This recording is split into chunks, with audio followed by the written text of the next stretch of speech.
Hey, it's Elias. I asked y'all some questions on Instagram because I recently hit 100 subscribers, and I just wanted to do a Q&A to tell y'all a little bit more about myself and answer anything you might be wondering. I also did get some questions on YouTube, so I wanted to address those first. So Lee asked, I have a few questions. Would it be so cool if you would answer some? What is your ethnicity and your age? Is pre-med course for being a doctor or surgeon?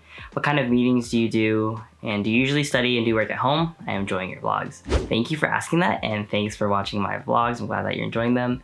My ethnicity is Filipino American. I'm 20 years old, and for your third question, pre-med is a track for those who want to go to medical school to become a doctor, whether that be a primary care physician or being a surgeon. And in the US, pre-med isn't a major. You can major in anything you want. Like, I'm majoring in mechanical engineering with a bio-E emphasis, but I just need to take the medical school prerequisites. For my meetings, I have quite a few. I'm a student advisor for the College of Engineering at my university, and I basically meet with students, get them on track, make sure they're taking all the classes they need to graduate with an engineering degree, and then just helping them map out their schedule every term. I'm also in a few clubs, so those are some other meetings I have. I'm a part of Engineers Without Borders, doing an international project, trying to build a water system for a community in Uganda.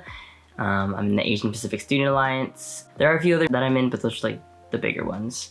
Also volunteering with the San Diego LGBTQ+ community, so there are like training meetings related to that. And then my other meetings are interning with the Nemours Children's Health System. I've been doing school and working at home, but that's only just because of the pandemic. This coming fall, I'm going to be going back to in-person school and work, so that'll be a little different. Dolly asked a follow-up question. Can I ask if the white part of your hair in the front is natural or dyed? It's natural. So it started turning white when I was 9 years old. I wasn't born with it. My hair was black in the area originally, and then it started fading to brown, to blonde, to white. And this part of my head is actually like paler than the rest on the actual scalp. It's like pink. Super weird. I don't really know why exactly, but yeah, it's there. It's a conversation starter, and I personally like it. Next question, Nicole Udan asks, what is your fave color? Gosh, my favorite color's changed so many times. Growing up, it was blue, but to be perfectly honest, I think that's because I'm a trans guy, having been like assigned female at birth and then gender roles being pushed on me. I think I kind of just saw pink and blue, rejected the pink, and accepted the blue. I still love blue to this day, but I think that's like a major part of it. But right now, my favorite color is green, emerald green specifically.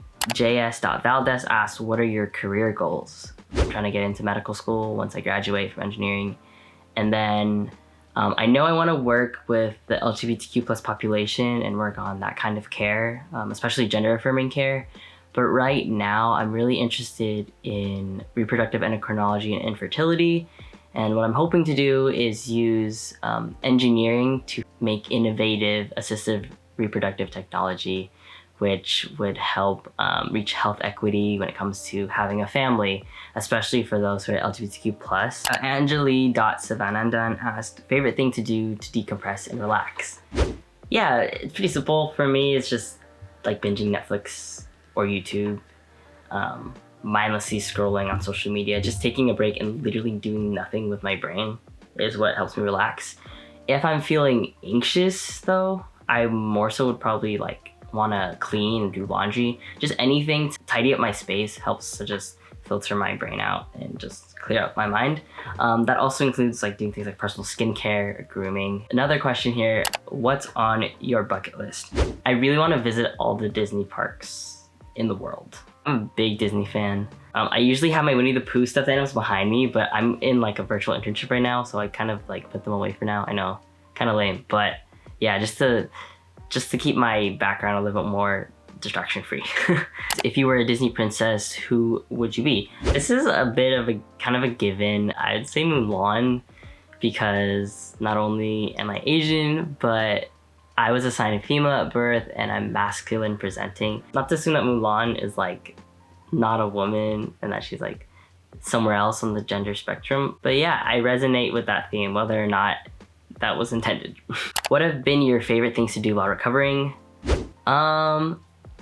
I don't have a good answer for this. To be honest, I was so bored when I was first recovering. I'm the type of person who really likes to do stuff with my hands or my body, just moving in some way. Like my hobbies include dancing and leather crafting and cutting hair and things like that. So I really like doing things with my hands and just moving around. So it was really hard because I was physically restricted because of recovery. I still am, but especially in the beginning, it was so bad.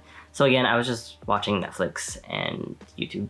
I might be saying this wrong, I'm so sorry, but Mara Cat JE asked, what was the most unexpected thing you encountered either before or after surgery? Getting mine in December. First of all, congrats on the surgery. I'm super excited for you. If you have any more questions that I don't answer right now, please let me know. That's super exciting. So yeah, something I didn't expect after surgery was post-op depression. It's not really talked about a lot, and I didn't think I was gonna get it, but I did have it, and I just felt kind of low. I think for me, it was because I didn't realize how hard it was gonna be on me emotionally to be so physically restricted. Because of that, I wasn't able to do my daily routine. My mom had to take care of me, and my room wasn't like ordered the way that I usually have it. Yeah, I just couldn't do the things that I usually do, and I felt like I had no control. Ali Casasola asked, what research are you doing? So this is pertaining to the Nemours Children's Health System internship I kind of talked about earlier. But I'm doing pediatric health equity research, specifically investigating racial ethnic health disparities in perinatal mortality outcomes. And to break that down, I know that's a big term. Perinatal mortality are fetal deaths and early infant deaths, and just kind of looking at the causes, and specifically looking at social determinants of health like socioeconomic status and how rural the location is. Disco, or I7 Isco, asked, what is something unexpected since you began your transition? So I started transitioning pretty early on in life. I was 16 when I started on hormone therapy, and something I didn't expect was for people to treat me better. And I'm not saying because they saw me as trans before and then now I pass more and they might not know, like strangers walking by don't realize I'm trans. I'm talking about because I'm visually being recognized as male versus before I was recognized as either a woman maybe or just anything other than a man. I feel like now that people see me as a man, I get treated better. When it comes to projects or something, people always ask me what I'm thinking, or if I have a game plan, and I'm anointed just a lot more responsibility now. And I don't know. I feel like that's how it's been. Looking back on it and thinking about everything that's going on now that I'm 20 years old, it's not a surprise. But back then, it was a surprise. That was something I didn't expect. Also, for the people who do already know me that I was friends with, I'm sure I mean well. I felt like there was a bit of toxic masculinity because they were trying to teach me how to act male, quote unquote male, stereotypically, people telling me how I should stand and how I should talk, and it was weird. It was so weird, but I think they meant well. I think they were looking out for me. But yeah, they started doing things like that, started treating me differently when I really didn't change. I just came out publicly. And they would do things try to be rougher with me and engage in gym locker talk. Another question, which is really similar to the last one, was from Macy Mora. She asked, what has been the most difficult part of transitioning?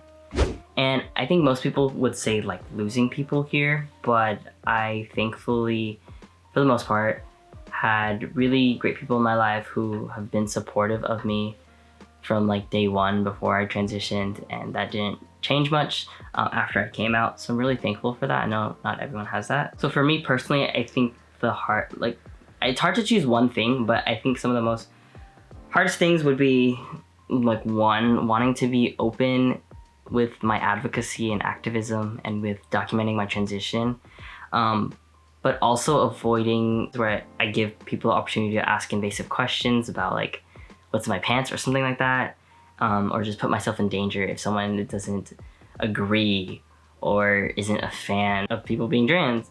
Also, there's times where I feel unfulfilled if I'm not doing something new in my transition. In my experience of being trans and knowing so early on, I feel like gender identity, gender expression is such a preliminary part of someone's identity that if you're unable to express it and feel comfortable in your body or whatever else, then that is such a prerequisite to everything else. So once I did start transitioning, like, wow, so much euphoria. I felt so happy, felt so good. But then after a while, you realize that there's other problems in life other than gender identity, gender expression. And that's not something that everyone has to struggle with. But being someone who does struggle with it, I find myself kind of hindered from trying to find out who I am because I'm always trying to, affirm my gender. It's hard to just find, like, what do I like? And it makes me wonder, like, who would I be if I wasn't trans? Because being trans is such a big part of me, yes. It shapes so many of my values and my experiences, but that's not all I am. And I really wonder if you took trans out of the equation altogether, who the heck would I be? Betty.Duong asked, what is something you love about yourself? Dang. Something I love about myself is I just truly care about people, like straight from my heart, just cause. Like if I had to describe myself in one word, it'd be advocate.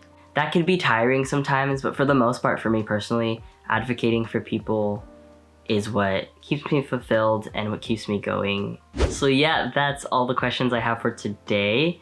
If you have any more questions, go ahead and ask me in the comments. If you enjoyed this video, please like and comment what answer you like the most. And go ahead and subscribe and hit the notification bell to be notified every time that I post. Thanks for watching. Bye.